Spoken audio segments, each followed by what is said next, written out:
CST, une femme en deuil qui crie sa douleur dans un album entièrement dédié à la mort de son défunt mari.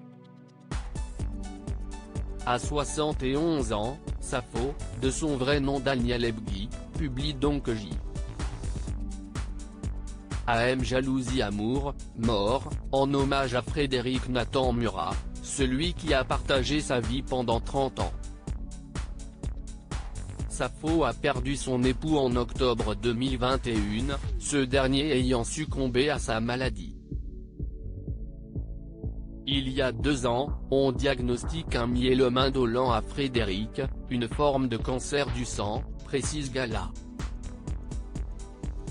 Alors que les médecins avaient initialement assuré que le pronostic vital n'était pas engagé, la maladie a finalement pris le dessus. La consommation ininterrompue de tabac et quelques anciennes addictions, comme il était de bon ton d'en avoir dans les années 80, avaient laissé des traces.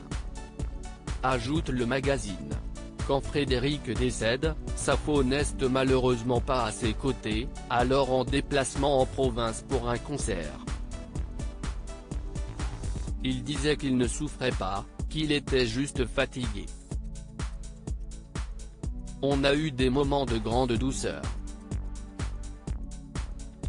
assure la chanteuse. Si Sappho semble aujourd'hui doucement remonter la pente, elle va laisser ce mois-ci derrière elle les souvenirs de leur vie à deux en quittant leur appartement pour vivre ailleurs. Elle reconnaît avoir vécu de drôles de choses dans les semaines ayant suivi la mort de son mari. Elle a choisi de se plonger dans la musique pour l'aider à traverser cette sombre période. Je me dis qu'il est là, dans cette musique, alors je ne veux pas le chasser tout de suite en écrivant autre chose. Je vais rester encore un peu avec lui, dit-elle, en publiant un album qu'elle lui dédie.